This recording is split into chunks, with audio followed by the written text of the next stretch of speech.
Graeme, what a game that was. Yeah, I think we knew before the game we had to find a way of getting a positive result. That meant a draw or a win, but I felt it coming with the performance at Nottingham Forest.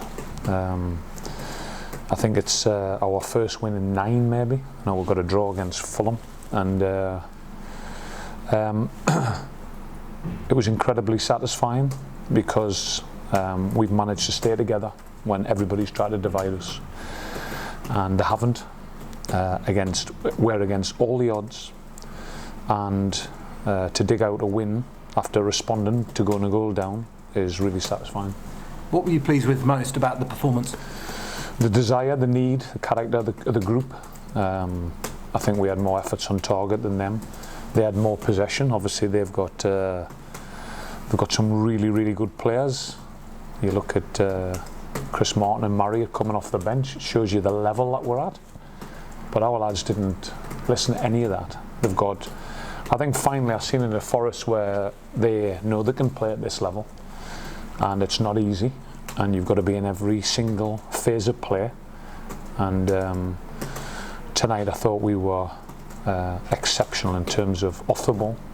And then on the ball we still managed to have that composure and that confidence and that belief to play when confidence is low and you're under pressure and you've got to get results and you're bottom of the league. We learned more lessons from Birmingham, and that's satisfying as well.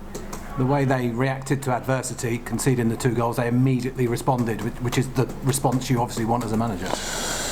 Yeah, but I mean, Jeff, I said, the Brentford, the day at Brentford hurt us a lot. It wasn't just the result. We lost Izzy and we lost Brendan Galloway. The following week, we lost Dan Potts. Martin Craney had been out injured before that. And at this football club, you can't afford to lose players like that. You can't, not at any football club. Never mind Luton in the Championship. And I said we're a competitive Championship side when everybody's fit. Tonight we're competitive. And Glenn Ray back as well, who made some massive difference in that central midfield.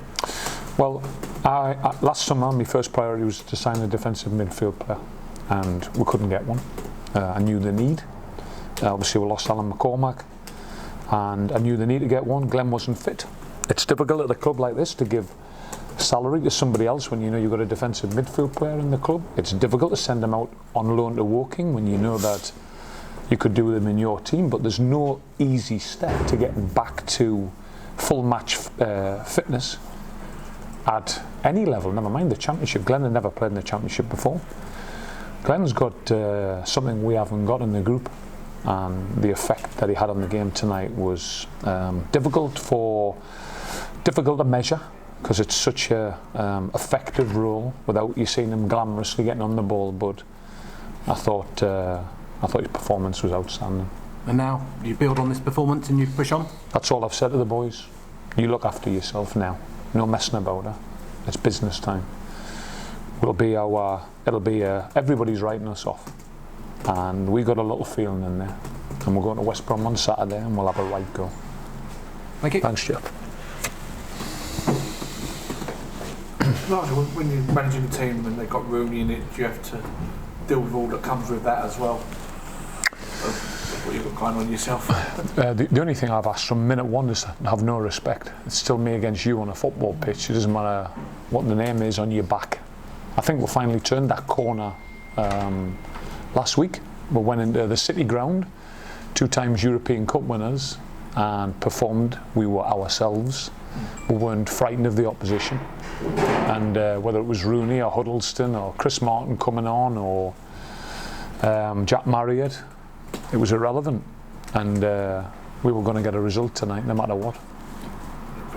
It's obviously a real blow that Matty went off, but Donovan came on and that was some head in the corner, wasn't it? It was planned, Mike, yeah?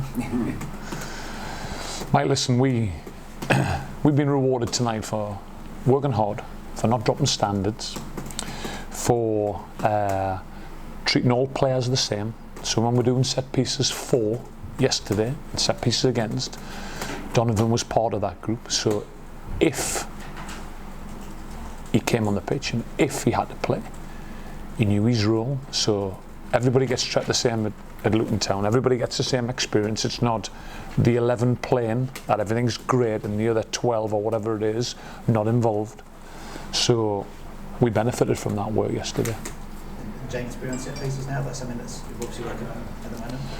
Yeah, I mean, James got really good delivery. I think it was a bit of a mixed bag tonight against Forest. It was better. Obviously, he's new to that role, but no Brown, no Shinnie, no Butterfield, no Berry on the pitch. That duty has to go to somebody, and James has got really good technique. So it's just something that we've had to evolve. What is he on for the final? I think 15-20 minutes. It must be really pleasing to have him back out there for you. Well, again, I'll go back. It's not just about Izzy. Everybody knows my thoughts on Izzy because I know he's quality. When we go back to November, even October, keep Izzy Brown fit, we'll stay in the Championship. We missed him for 8 weeks, and it's been difficult, but we've got to look after him. It was great tonight that he got 30 minutes. I think I brought him on 65, 5 minutes injury time. But I don't want to. I need to highlight the job Kazenga Lawala did before he came on the pitch, and that's where sometimes you have to share a full 95 minutes in terms of two players performing one role, and I think both of them acquitted themselves really well.